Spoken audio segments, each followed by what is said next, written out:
Please stand.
In the name of the Father, and of the Son, and of the Holy Spirit. Amen. The Lord be with you. And with your spirit.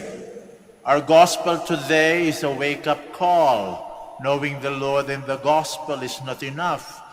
It's necessary to live the life that Jesus lived and put his word into practice.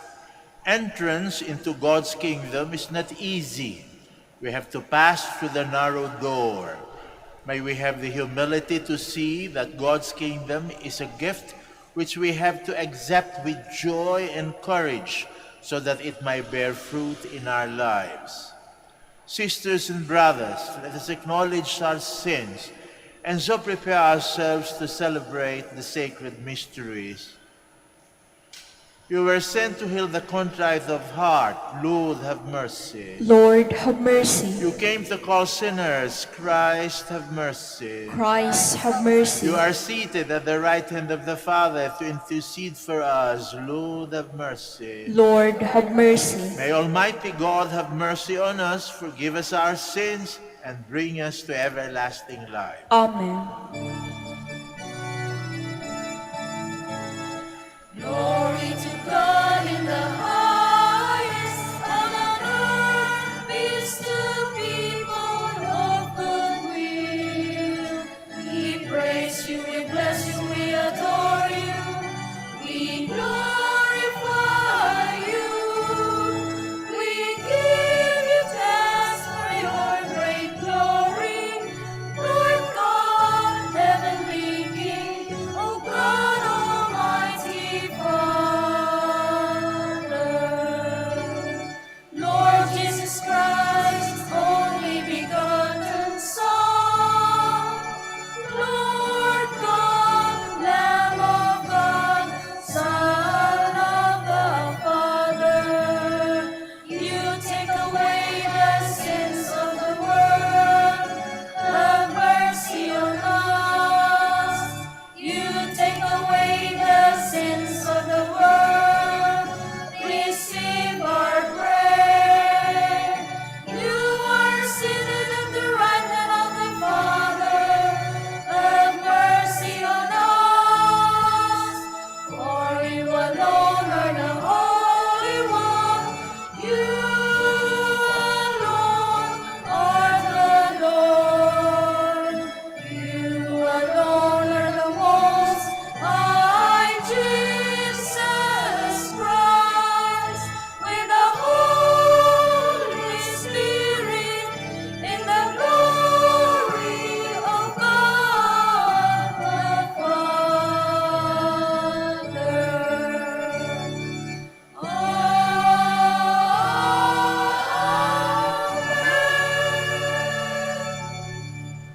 Let us pray. O God, who caused the minds of the faithful to unite in a single purpose, Grant your people to love what you command and to desire what you promise, that amid the uncertainties of this world, our hearts might be fixed on that place where true gladness is found. Through our Lord Jesus Christ, your Son, who lives and reigns with you in the unity of the Holy Spirit, God forever and ever. Amen. Please be seated. The prophet Isaiah foresees the day when all nations will come and worship the Lord in his holy city.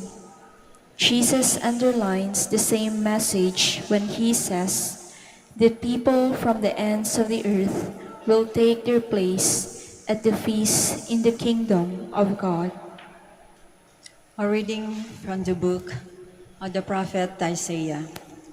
Thus says the Lord, I know their works and their thoughts, and I come to gather nations of every language. They shall come and see my glory. I will set a sign among them. From them I will send fugitives to the nations, to Tarshish, Put, and Lod, Mosok, Tubal, and Javan, to the distant coastlands that have never heard of my fame or seen my glory. And they shall proclaim my glory among the nations. They shall bring all your brothers and sisters from all the nations as an offering to the Lord, on horses and in chariots, in carts, upon mules and dromedaries, to Jerusalem, my holy mountain, says the Lord. Just as the Israelites bring their offering to the house of the Lord in clean vessels, some of these I will take as priests and Levites, says the Lord. Go out to all the world and tell the good news. Go out to all the world and tell the good news.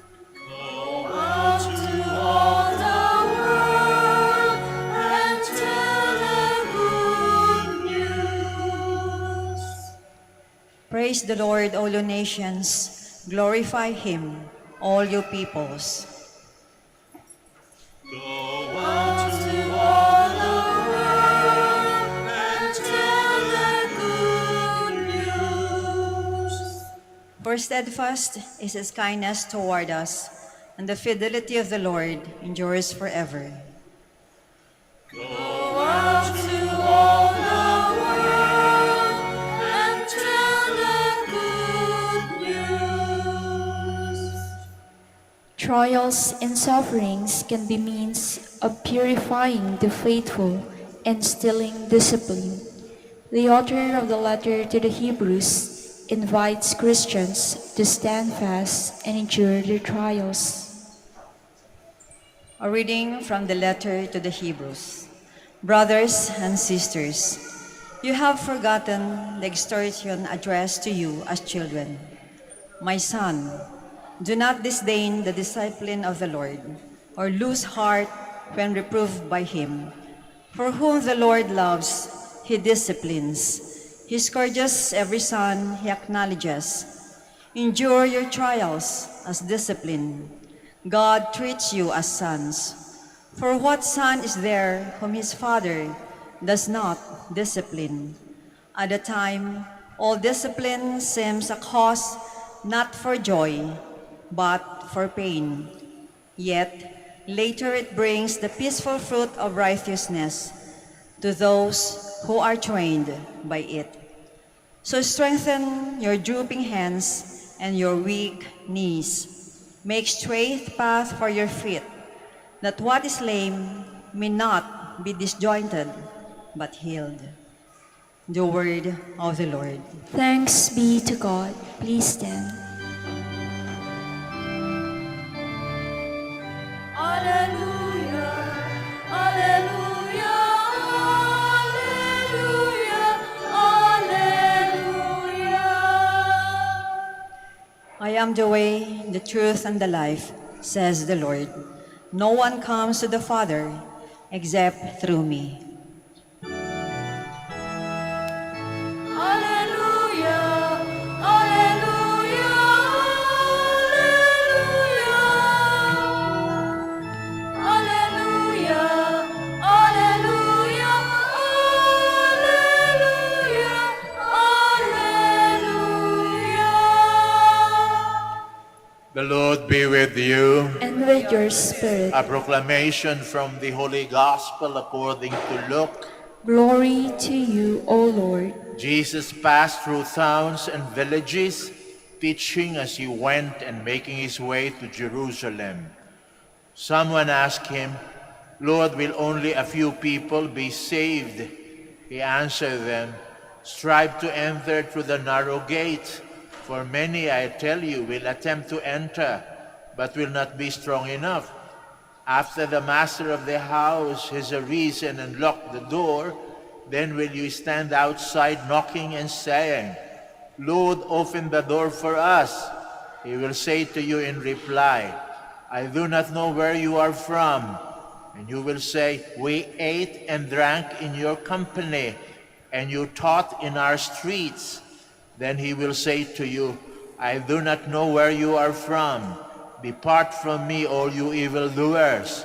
And there will be wailing and grinding of teeth when you see Abraham, Isaac, and Jacob, and all the prophets in the kingdom of God, and you yourselves cast out. And people will come from the east and the west, and from the north and the south, and will recline at table in the kingdom of God. For behold, some are last who will be first, and some are first who will be last." The Gospel of the Lord. Praise to you, Lord Jesus Christ. Please be seated.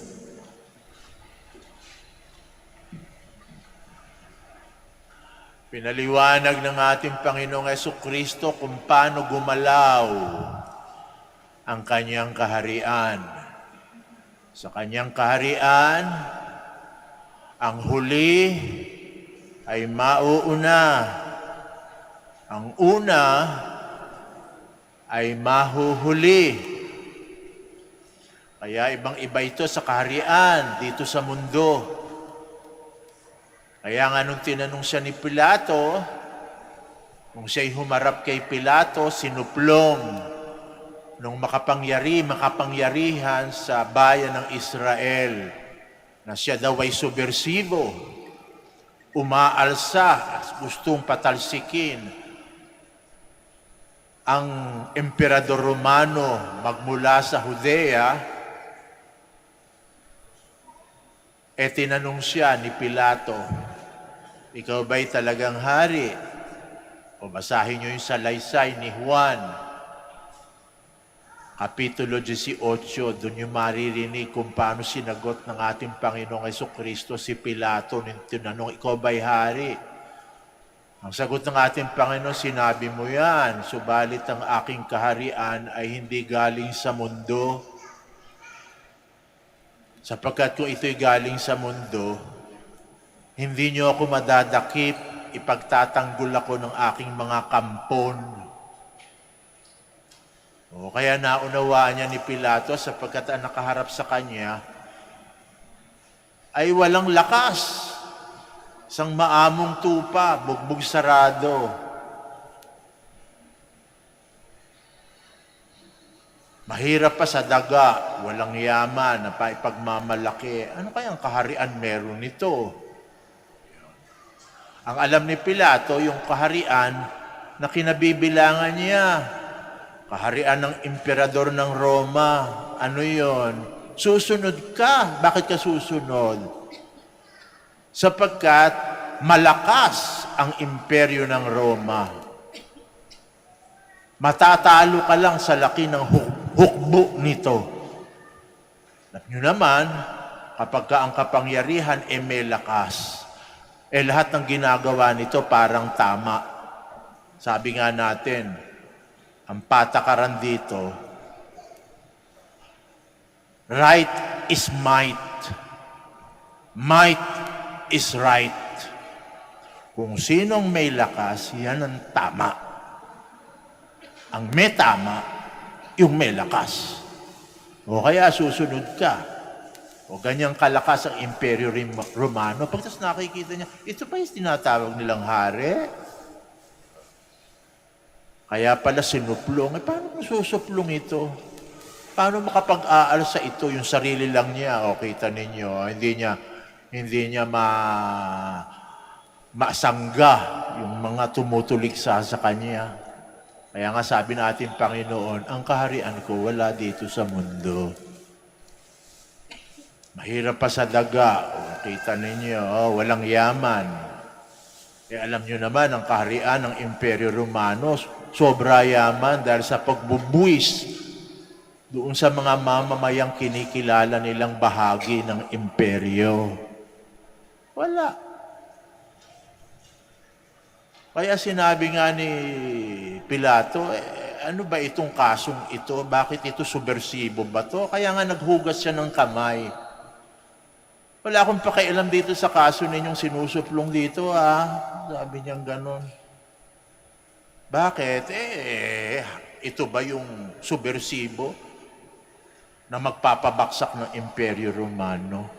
Sabi niya ganon. Kaya maski mismo itong pagano si Nero, si Poncio Pilato, hindi makapaniwalang ito'y hari. Bakit?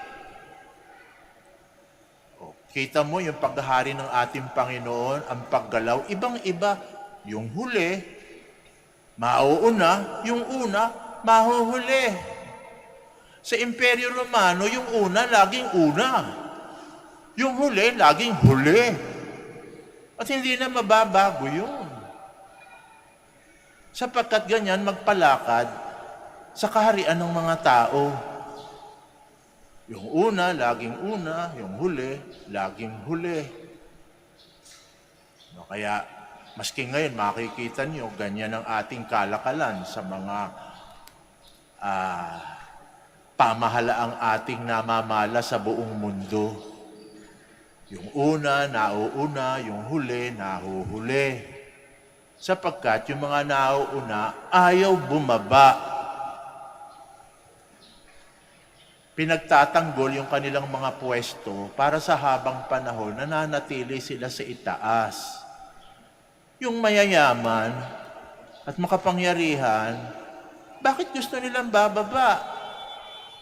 De naturalmente, puprotektahan nila yung kanilang kinatatayuan. At paano mapoprotektahan yan? Kung yung mga mabababa, laging mabababa, at yung mga silang nauuna, laging una.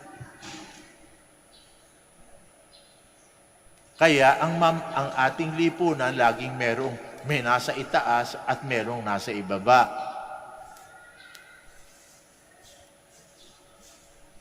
Kaya sa paghahari, at gusto nating maambunan ng mga benepisyo ng mga nasa itaas at makapangyarihan, anong ginagawa natin? Pilit nating inaabot yung mga taong nasa itaas, nakikipag-ugnayan tayo.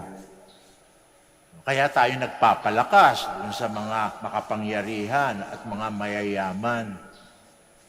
Paanong paraan? Ginagawa nating padrino para tayo kupkupin. Diba? Gusto nyong makapasok sa palasyo, di yung namumuno doon, kaibiganin ninyo. Paano nyo kakaibiganin? Sana kamag-anak ninyo. Kaya minsan sasabihin natin, ako, yan pong nasa palasyo, yan po tiyo ko, pinsan ko po yan. You drop names. Pareho po kami ng pangalan. Kung yung namumuno doon sa palasyo, ang apelido, katulad ng apelido ko, Gonzales, naku, masarap sabihin yon. Papasukin niyo po ako, bakit Gonzales din po ako? O kaya kababayan, taga doon, alam ninyo, halos magkapit-bahay po kami. O ayan, noong namumuno dyan sa palasyo, para tayo makapasok. O pati relihiyon, minsan ginagamit natin. Inaanak po ako niyan. Inaanak ako. Kaya minsan tingnan nyo, maski sa simbahan na pinipili nating mga ninong at ninang ng mga anak natin, hindi yung mabubuting Katoliko talaga, ha? Ang tinitingnan natin, mayaman ba? Makapangyarihan ba? Bakit? Sapagkat kung ninong at ninang yan ang anak ko, magagamit natin yan. Kung gusto nating magkaroon ng benepisyo na manggagaling sa itaas. Bakit ganon? Kasi sapagkat ang kalakalan, sa kaharian ng mga tao, ang una, lagi nasa una. Yung huli, lagi nasa huli. Kung gusto mong mauna, kumapit ka doon sa mga nauuna. Kaya nagpapalakas tayo doon sa mga nauuna. Aba, sa kaharian ng Diyos, iba ha, sabi ng ating Panginoon. Ang huli, nauuna, ang una, nahuhuli. Bakit ganon? Bakit nagkaroon doon? Pinaliwanag yan ng ating Panginoong Jesucristo sa Ebanghelyo ni Mateo, Kapitulo 20, sapagkat pinaliwanag niya sa mga apostoles kung paano kumikilos ang kaharian niya. Sabi niya, sa aking kaharian, ang pinakadakila ay yung nagsisilbi. Yun ang pinakadakila. Kaya kung gusto niyong magpakadakila sa kaharian ko, matuto kayong magsilbi. Yan ang sabi ng ating Panginoon. At sino yung pagsisilbihan mo? Yung mga nasa ibaba. Kaya nga sabi ng ating Panginoon, doon sa Ebanghelyong yun, ako'y nagpunta sa daigdig, hindi upang pagsilbihan, kundi upang magsilbi. Pag nagsilbi ka, yuyuko ka. Aabutin mo yung mga nasa ibaba sapagkat yun ang sisilbihan mo. Kaya tingnan nyo, ang Panginoong Jesucristo sa huling hapunan, hindi lang yumuko, gumapang. Hinugasan yung paan mga apostoles. Bababa ka para maihahon yung mga nasa ibaba. O kaya sabi niya, ang mauna yung mga nasa ibaba, aahunin niya yun Sapagkat sa kaharian ng mundo, walang nagmamalasakit sa mga nasa ibaba. Meron ba nagmamalasakit sa mga nasa ibaba? Sino yung mga nasa ibaba? Yung mga kapuspalad, mahihirap, mahihina, mga may sakit, mga bata, mga babae. O, diba? Nakikita niyo bang may nagmamalasakit sa mga ganyan? Maski yung mga tulong na dapat nasa kanila o ninanakaw ng mga walang pusong mga may kapangyarihan, may racket. Maski sa kawang gawa ng mga nasa itaas. Yung mga may sakit, inaalagaan ba yan? May racket din dyan sa pag-aalaga ng mga may sakit. Pagtataguyod ng mga bata at kababaihan, ginagawa ba yan? Kung ginagawa man, may racket sa mga bagay na yun. Mga nagugutom, pinakakain. May racket din sa pagpapakain ng mga nagugutom. Ano yan? Sino magmamalasakit dyan? Kung walang nagmamalasakit sa kaharian ng mundo, sa kaharian ng Diyos. Mahahabag ang Diyos sapagkat yung mga nasa ibaba, yun lang ang laging tinatawag. Diyos ko, saan kami pupunta? Diba? Dito, ang dami nagpupunta rito. Bakit marami nagpupunta dito sa Basilica ng Manaoag? Wala nang masulingan, Diyos ko, Inang Maria, tulungan niyo kami. Parang yun lang, Panginoon, ang magmamalasakit sa kanila. Kaya sabi ng Panginoon, kayo, mga alagad ko, sinugo ko kayo para baguhin ang kalakaran. Matuto kayong yumuko at magsilbi sa kapwa nyo. Sapagkat ganyan kayo makakapasok sa aking kaharian. Kaya kung babasahin nyo ang salaysay sa Mateo 25, sa huling paghuhukom, Doon tayo kikilatisin kung paano tayo mapupunta sa langit. Yung mga mapupunta sa langit, sasabihin ng Panginoon, sapagkat ako'y nagugutom, pinakain niyo ako. Ako'y nauuhaw, binigyan niyo ako ng inumin. Ako'y hubad, binigyan niyo ako ng damit. Ako'y walang bahay, tinanggap niyo ako sa inyong tahanan. Ako'y may sakit, inalagaan niyo ako. Ako'y napiit, dinalaw niyo ako sa preso. Yun ang sasabihin ng Panginoon. At yung mga taong nandoong ginawa yun, sasabihin, kailan namin kayo nakakitang ginawa yung mga bagay na yan? Sasabihin ng Panginoon, kung ginawa nyo yan, yung sa mga taong kapuspalad, ginawa nyo sa akin. At yung mga itatakwil, ano sasabihin ng Panginoon? Sapagkat ako'y nagugutom. Hindi nyo man lang ako pinakain. Ako'y nauuhaw, hindi nyo ako pinainom.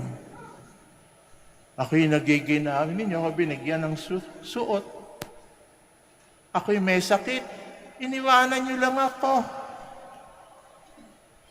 Ako'y nakulong, hindi nyo man lang ako dinalaw.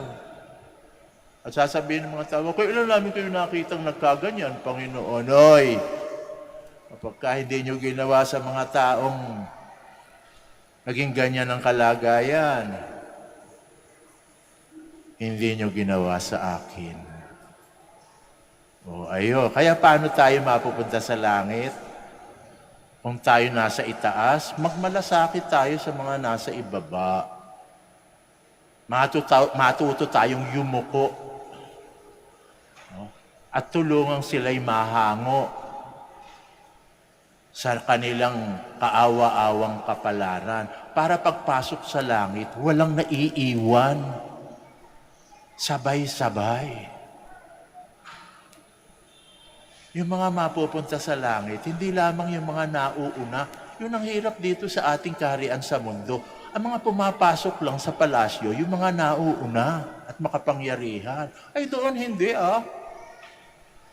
O kaya nga dito, sabi ko nga sa inyo, kung gusto niyo makapasok sa palasyo, ano sasabihin niyo? Yung pangalan ng mga naghahari at namumuno. Kamag-anak ko po yan, kababayan ko po yan, ninong ko po yan.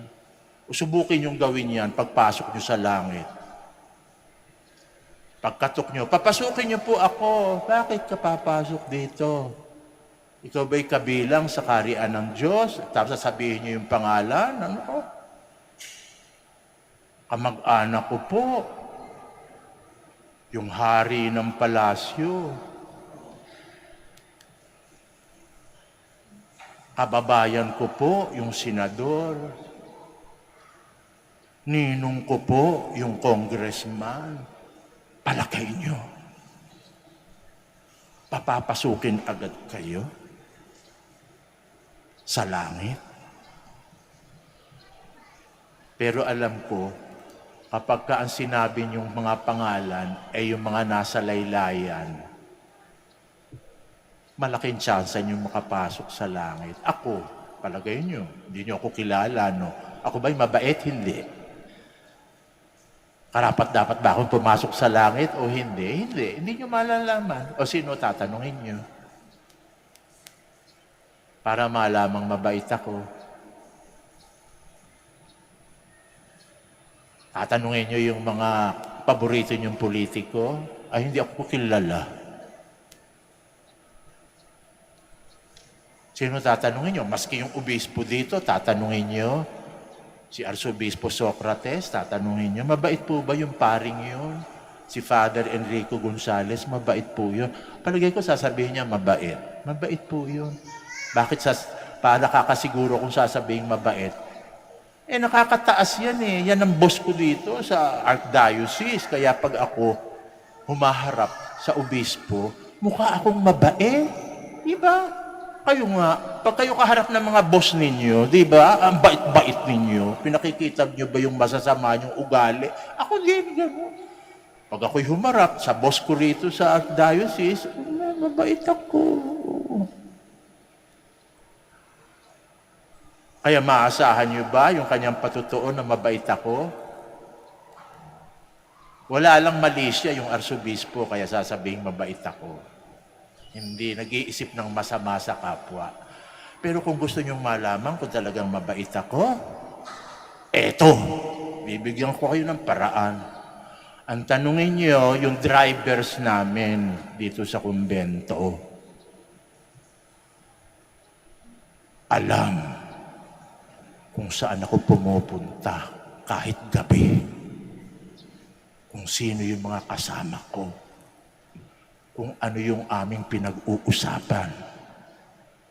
Kung saan ako nagpupunta. Tanungin nyo, sino pa? Bibigyan ko kayo ng tip. Yung aming mga labandera. Alam pati amoy ko. Alam pati yung mantsa ng aking sinusuot. Alam nila. Kayo, paano kung malalamang mabait kayo? Tatanungin ko yung mga kasambahay ninyo. Kasama nyo yan sa bahay. Hindi ko tatanungin yung mga boss ninyo sa kumpanya. Hindi, syempre doon, mahuhusay ang arte ninyo. Pero yung mga utusan, alam kung ano ang kalagayan ng inyong pamilya.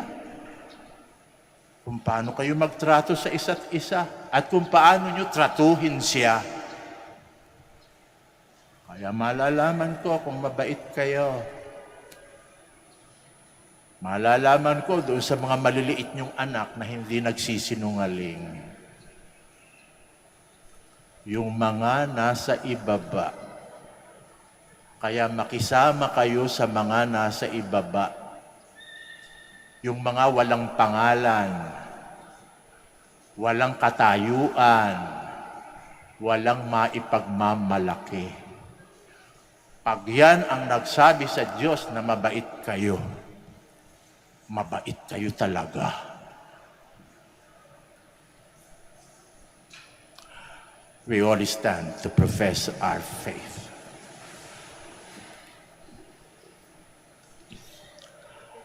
I believe in one God, the Father Almighty, maker of heaven and earth, of all things visible and invisible. I believe in one Lord Jesus Christ, the only begotten Son of God, born of the Father before all ages, God from God, light from light, true God from true God, begotten not made, consubstantial with the Father.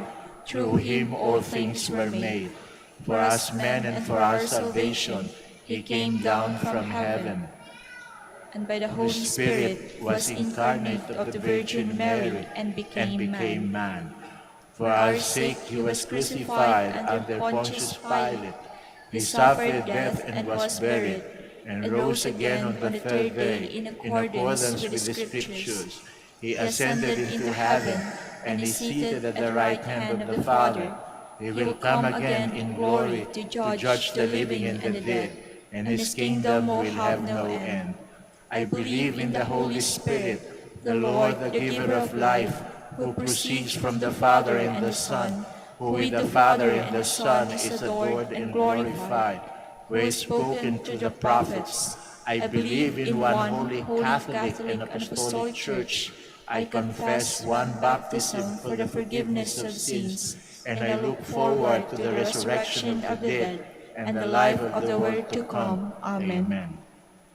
By way to your kingdom, the way to your kingdom, Father, requires a decision here and now, a decision we must make moment by moment, always and everywhere. Help us commit and persevere towards the difficult but fulfilling choice as we say, faithful God, sustain us. Faithful God, sustain us. Loving Father, empower and guide Pope Francis, bishops, priests, deacons, and the lay people, that through your Spirit we make the best choices for the Church, even if such choices are difficult to make. We pray. Faithful God, sustain us. Loving Father, Illumine those who govern, that they may manifest your will for us, and their crafting of policies that protect and promote human dignity, and in their compassionate implementation of the Constitution, we pray. Faithful God, sustain us. Loving Father, may those of us who are currently undergoing great suffering, materially, emotionally, or spiritually, find consolation in our faithfulness to love and serve one another. Help us to always choose you, to always choose love, most especially in difficult times, we pray. Faithful God, sustain us. Loving Father, embrace those who have gone ahead of us, especially those who are dear to our hearts, we pray. Faithful God, sustain us. Let us pray for the urgent concerns of our community and our personal intentions. We pray. Faithful God, sustain us. Father, may we seek first your kingdom here and now, that like your Son, our lives too may become a consolation for each other as we journey back into our heavenly homeland in your Spirit through Jesus Christ our Lord. Amen. Please be seated.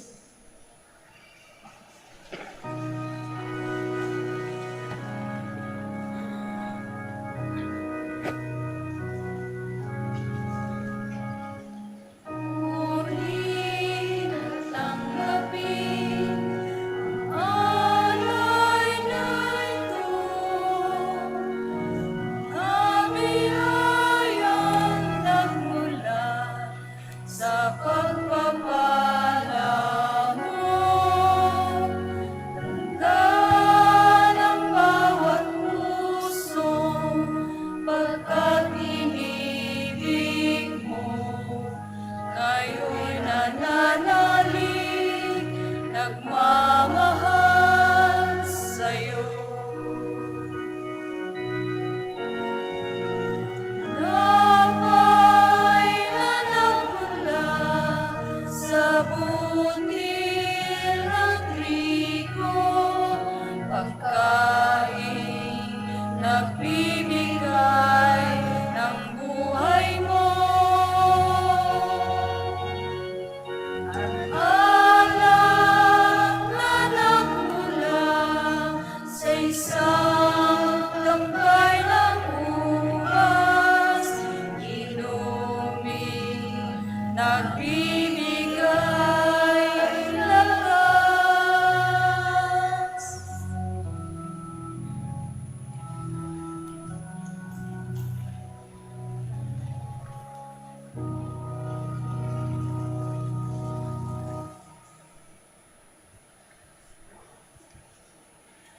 Please stand.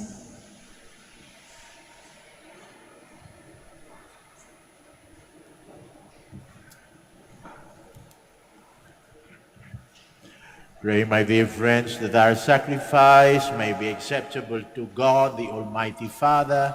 May the Lord accept the sacrifice at your hands for the praise and glory of his name, for our good and the good of all his holy church.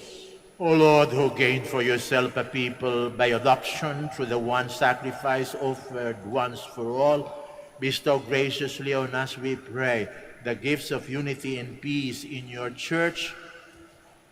We ask this through Jesus Christ our Lord. Amen. The Lord be with you. And with your spirit, Lift up your hearts. we lift them up to the Lord. Let us give thanks to the Lord our God. It is right and just. It is truly right and just, our duty and salvation always and everywhere to give you thanks, Lord, Holy Father, Almighty and eternal God.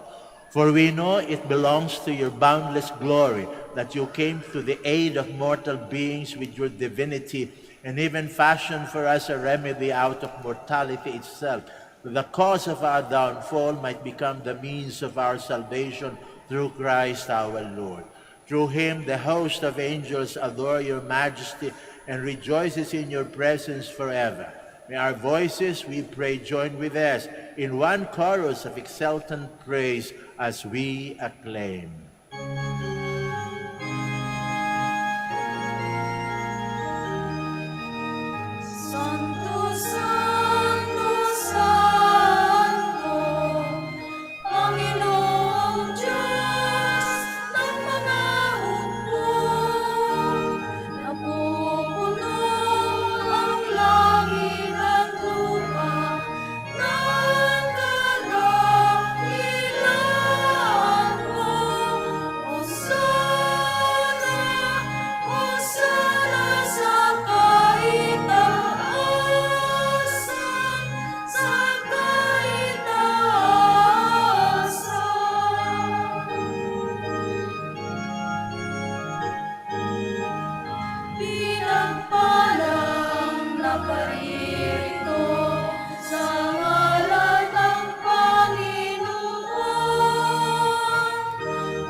indeed holy, O Lord, the fount of all holiness.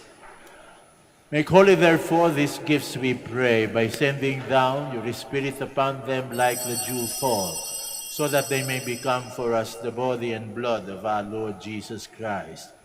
At the time he was betrayed and entered willingly into his passion, he took bread, giving thanks, he broke it, gave it to his disciples, saying, "Take this, all of you, and eat of it, for this is my body, which will be given up for you."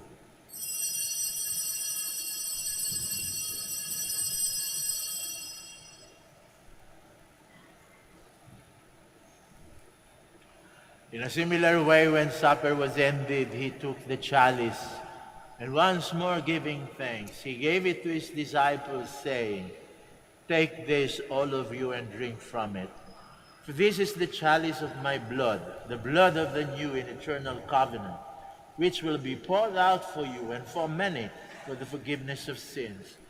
Do this in memory of me."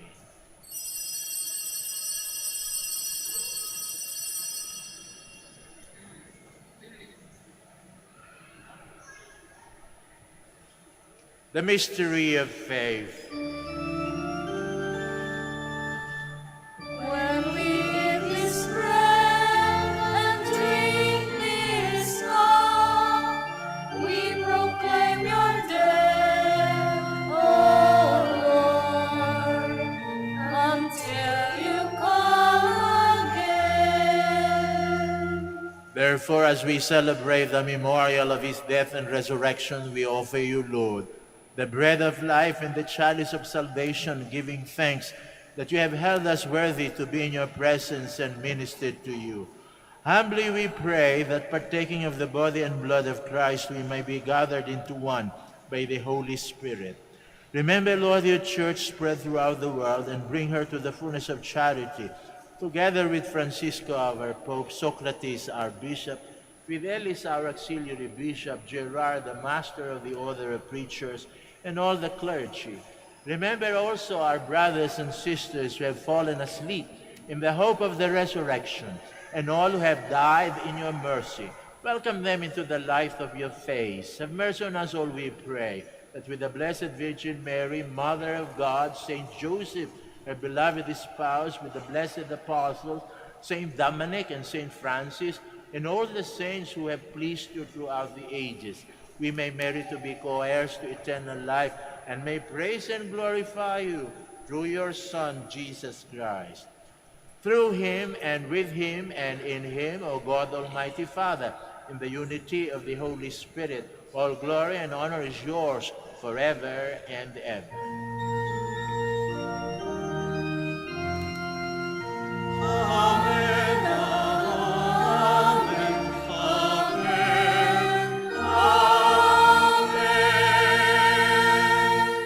Please stand. Jesus loves us, and in his love for us, he taught us to call his own Father our Father. So we have the courage to say,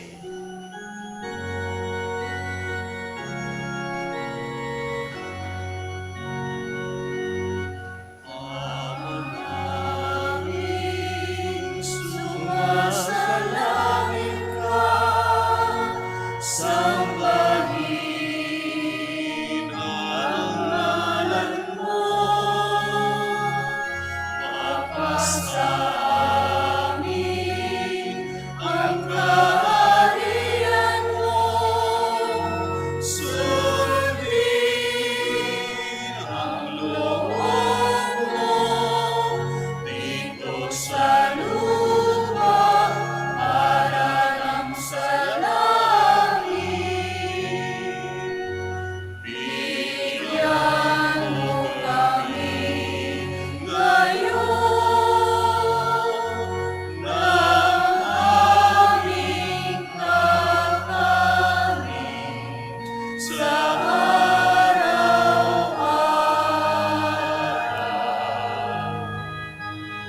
at patawarin mo kami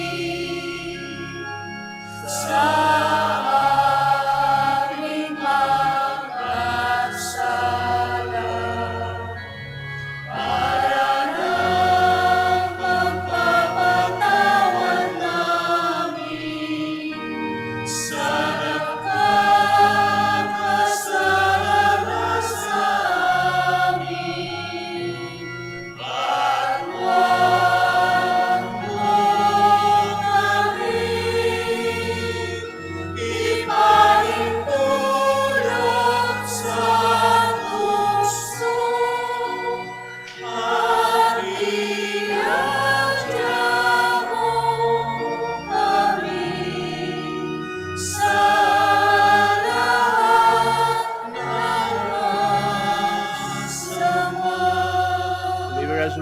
pray from every evil, graciously grant peace in our days, that by the help of your mercy we may be always free from sin and safe from all distress, as we await the blessed hope and the coming of our Savior, Jesus Christ. For the kingdom, the power, and the glory are yours, now and forever.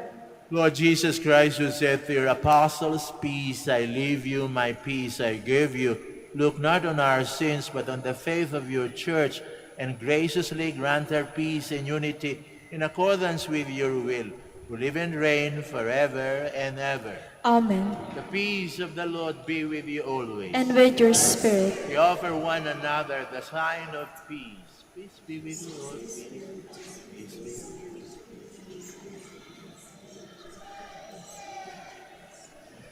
Lamb of God, You take away the sins of the world, have mercy on us. Lamb of God, you take away the sins of the world, have mercy on us. Lamb of God, you take away the sins of the world, grant us peace. Please kneel. behold, this is Jesus, the Lamb of God, who takes away the sins of the world. Happy are we who are called to this communion. Lord, I am not worthy that you should enter under my roof, but only say the word, and my soul shall be healed.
Please stand.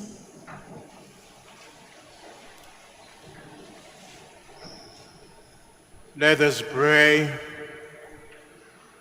Complete within us, O Lord, we pray, the healing work of your mercy, and graciously perfect and sustain us, so that in all things we may please you through Christ our Lord. Amen. Please be seated for the announcement. Dear devotees of Our Lady of Manaoag, the October feast of Our Lady of the Rosary of Manaoag will be on October 2, 2022. We invite you to participate in our Novena Masses, which will start from September 23 to October 1, 2022. If you wish to sponsor one or several Masses, you may fill out the form at the counters for Masses area and submit it with your donation, where you will be provided with an acknowledgement receipt. Or you may visit our website www.manaoagminorbasilica.org for the online Pamisa. All names of donors and sponsors will appear in the electronic souvenir program.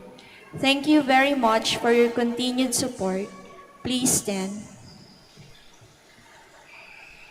Kami po taos-pusong nagpapasalamat sa inyong nakiisa sa amin sa pagdiriwang ng Santa Eucharistia. Naway pagpatuloy niyo po ang pagdarasal para sa mga naglilingkod sa inyo dito sa Basilica Minore of Our Lady of the Holy Rosary of Manaoag, at makakaasa kayong pagpapatuloy din namin ang pagdarasal para sa inyo at sa mga minamahal niyo sa buhay. The Lord be with you. And with your May spirit. Almighty God bless you, the Father, the Son, and the Holy Spirit. Amen. The Mass is ended. Let us go in peace to love and serve the Lord. Thanks be to God. Now we pray for the blessing of the sick, and then followed by the prayer for the blessing of rosaries and other religious articles. Our help is in the name of the Lord. Who made heaven and earth. God, our Almighty Father, by your blessing you give us strength and support in our frailty. Turn with kindness towards our sick and aging brothers and sisters. Free them from all illness. Restore them to good health. Through the intercession of Our Lady of the Rosary of Manaoag, so that in the sure knowledge of your goodness they will gratefully bless your holy name.